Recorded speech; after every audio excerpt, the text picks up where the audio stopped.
The question is that this bill be now read a second time. I call the member for Dawson.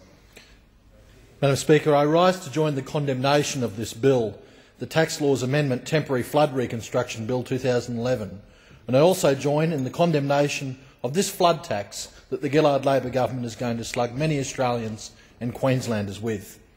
I've said it before in this chamber, but I'll say it again.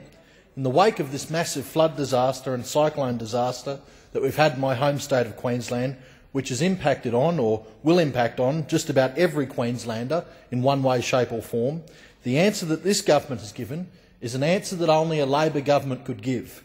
Let's bring in a new tax. When people are doing it tough in the community with the rising cost of living, these guys are going to slug them again. Make no mistake, it will hurt everyday people in my electorate of Dawson.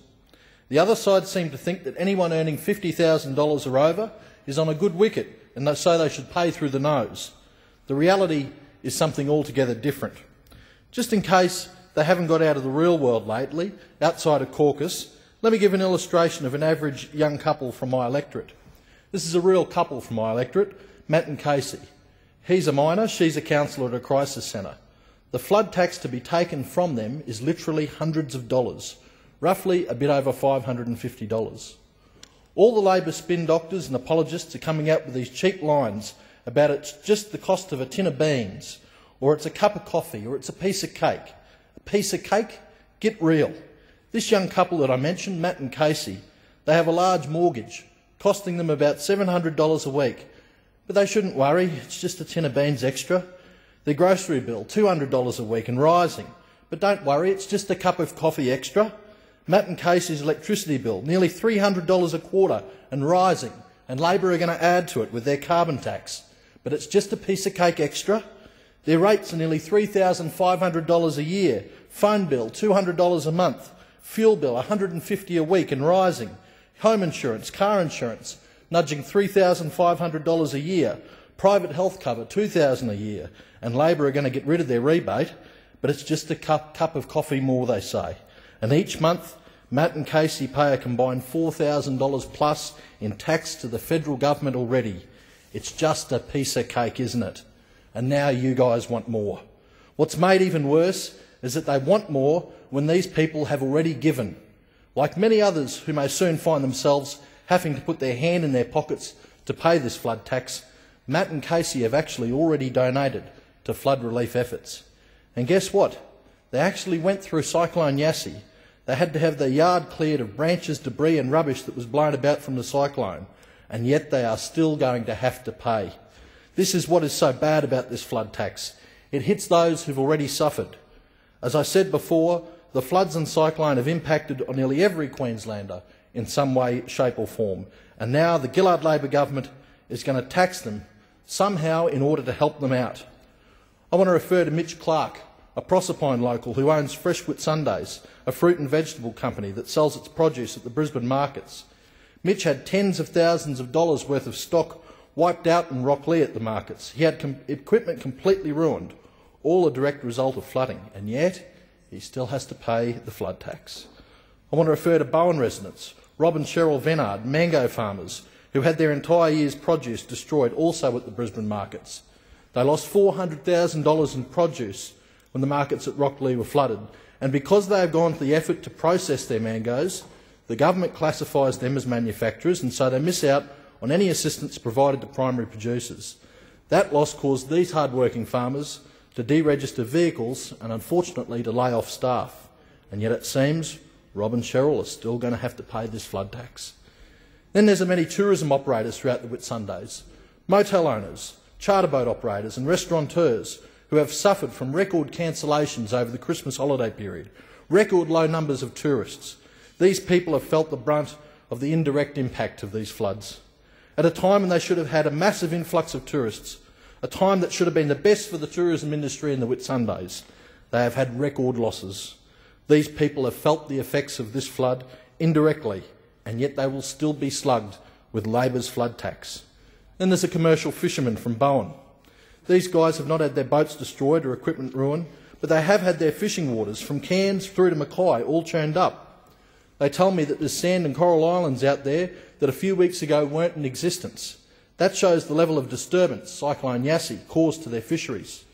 But more concerning is the fact that there's now next to no catch of consequence between the bottom end of Cairns and the top end of Mackay.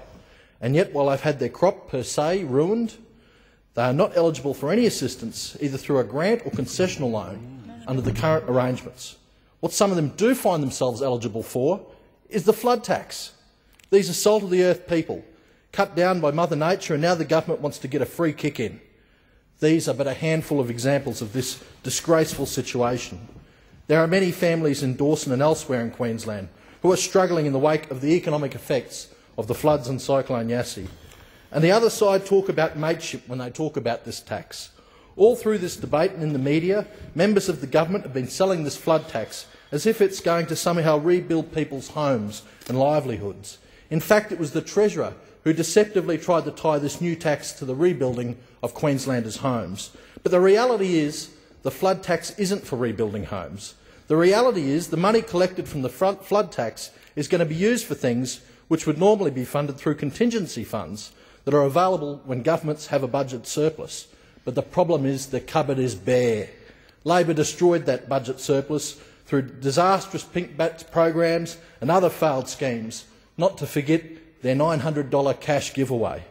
Most disturbing to me is the fact that those people who, according to the government, earned too much, people like Matt from the couple from my electorate that I mentioned earlier, he earned too much, according to the government, to receive one of those $900 cheques, and now he and his partner Casey and many others have to fork out hundreds of dollars a year in flood tax because of their mismanagement. The last Liberal National Coalition government had billions of dollars in the kitty for rebuilding after events such as the flood disaster and Cyclone Yassi.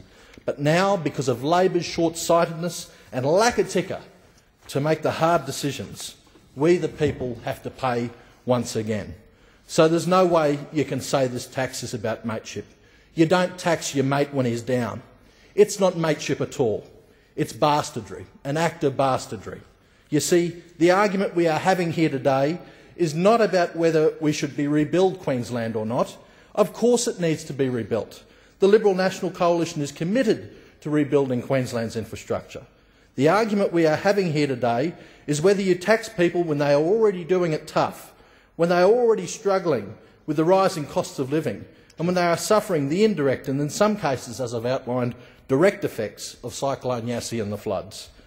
Sadly, those opposite are trying as much as they can to deceive the electorate into thinking the only way that Queensland can be rebuilt is by this tax. The bile that has been spewing from some of those opposite, particularly the Prime Minister and Treasurer, against those of us on this side of the House about that point has been absolutely disgraceful. To claim that we do not care about Queenslanders because we oppose their tax that is going to hurt Queenslanders. To claim that we want to leave things the way they are in Queensland because we don't support a new tax on families. To make these kind of claims, which they all have, it's dishonest, it's unethical, and to be honest, it sticks in my craw, Mr Speaker, it sticks in my craw.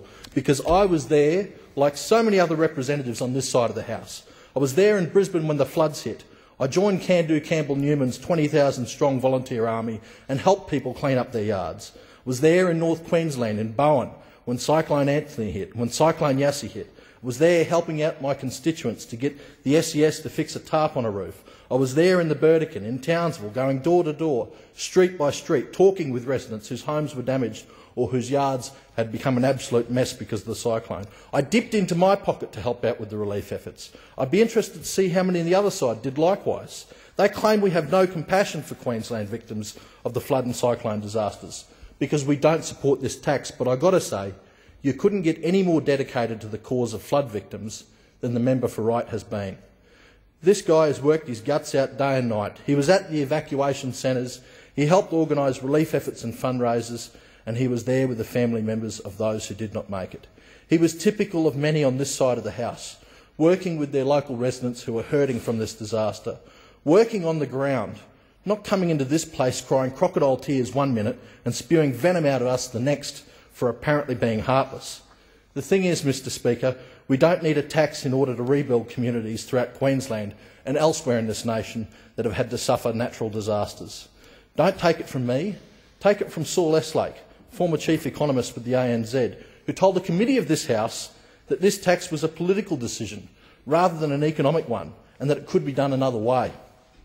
Take it from economist Professor Warwick McKibben of the ANU, who also said that this decision for a flood tax was of a political nature, not an economic one, and could be done another way. Take it from the Australian Industry Group. Take it from the Australian Chamber of Commerce and Industry. Take it from the Australian Retailers Association. We in the Liberal National Coalition have outlined more than $2 billion in further savings that the Gillard government could adopt instead of its flood tax. We have a plan that they could adopt which would pay for the $5.6 billion cost of rebuilding Queensland without this tax. We start with saving the funding that Australia sends overseas to Islamic schools in Indonesia. I mean, half of this Labor lot and its Greens cohorts don't even want money spent on private schools here in Australia, but they get their backs up when we talk about cutting funding to private schools in Indonesia. We have savings from pulling back on the Murray-Darling Basin water buybacks, from lowering welfare to the motor industry. These are sensible budget cuts at a time when so many people have been affected by these disasters. And I say sensible particularly because we in the Liberal National Coalition would not cut funding of flood-proofing projects on the Bruce Highway in North Queensland, as Labor has proposed to do to fund the recovery. How stupid, how ironic, how short-sighted it is to cut funding to flood-proofing projects in North Queensland, 2 in my electorate of Dawson, 1 in Kennedy. You not only want to tax us up in the north, but you want to hold us down by allowing a situation to continue where the artery of North Queensland towns, the Bruce Highway, is cut off whenever there's a greater than average rain event. And the Prime Minister had the gall to get up and say in this House a week or so ago when moving this bill that her flood tax was going to repair the Bruce Highway between Brisbane and Cairns. Her plan involves cutting funding to flood-proofing projects on the Bruce Highway. North Queenslanders will not tolerate this. We in the Liberal National Coalition have managed to find the savings without making that savage cut or without the need for a tax, and so Labor should be able to as well. Mr Speaker, this is all just a sign of a government that is out of touch, lost its way, that just wants to tax more and more. It thinks it can peddle a tax when the price of everything is increasing. It thinks it can get away with making false claims that this tax is going to help rebuild people's homes and lives. It thinks that it can continue to screw people down time and again with tax after tax, carbon tax, mining tax and now this flood tax. Well, it better think again. Australians will not wear this for much longer. We will not tolerate it on this side of the House, and we can only hope that when this bill goes to the vote, that we jettison this flood tax and we adopt sensible savings measures to deal with this natural disaster crisis as a decent government would. Good. Thank you for your contribution.